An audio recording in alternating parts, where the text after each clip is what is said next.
Palabra de vida, noviembre de 2024. Esta viuda, en cambio, ha dado todo cuanto poseía, todo lo que tenía para vivir.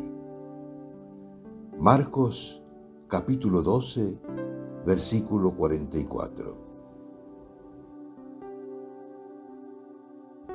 Estamos en la conclusión del capítulo 12 del Evangelio de Marcos.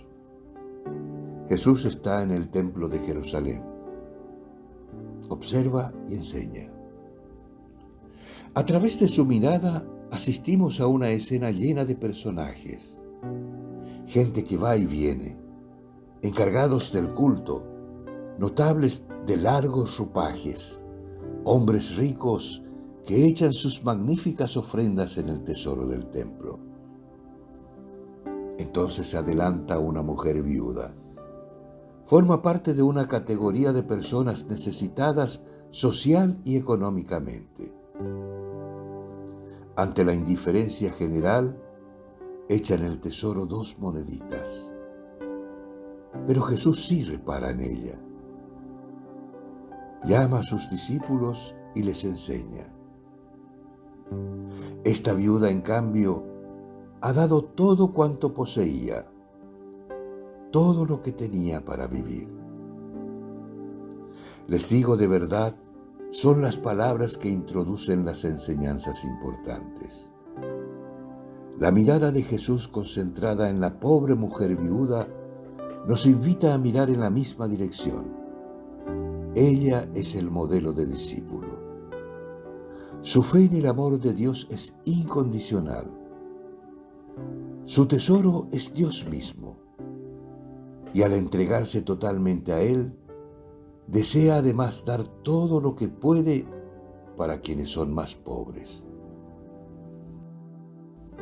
En cierto modo, este abandonarse con confianza en el Padre es un anticipo del don de sí mismo que Jesús pronto cumplirá con su pasión y muerte.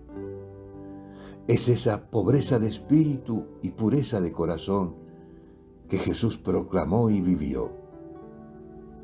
Significa poner nuestra confianza no en las riquezas, sino en el amor de Dios y en su providencia.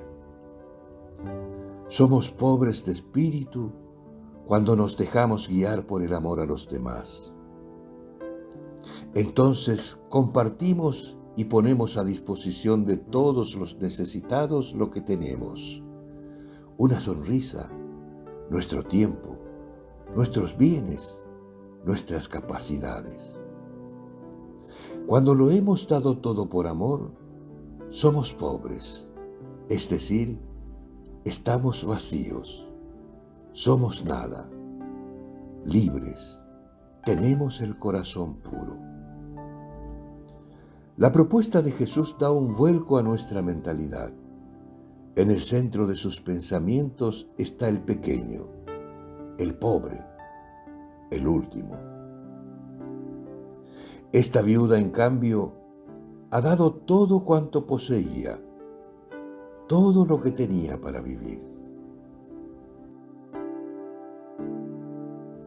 Esta palabra de vida nos invita ante todo a renovar nuestra plena confianza en el amor de Dios y a dejarnos interpelar por su mirada para ver más allá de las apariencias, sin juzgar ni depender del juicio de los demás.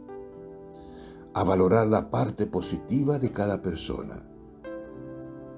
Nos sugiere el darnos totalmente como lógica evangélica que edifica una comunidad pacificada, porque nos empuja a cuidar los unos de los otros. Nos alienta a vivir el Evangelio en el día a día, sin alardear, a dar con abundancia y confianza, a vivir con sobriedad, compartiendo. Nos reclama prestar atención a los últimos para aprender de ellos. Venant, nacido y crecido en Burundi, cuenta: en mi pueblo, mi familia podía presumir de una buena tierra y de una buena cosecha. Sabiendo que todo es providencia del cielo, Mi madre recogía las primicias y las repartía puntualmente entre los vecinos, empezando por las familias más necesitadas. Y a nosotros nos destinaba solo una parte de lo que quedaba. De este ejemplo aprendí el valor de dar sin interés. Así he entendido que Dios me pedía darle a Él la mejor parte, darle incluso toda mi vida. Leticia Magri y el equipo de la Palabra de Vida.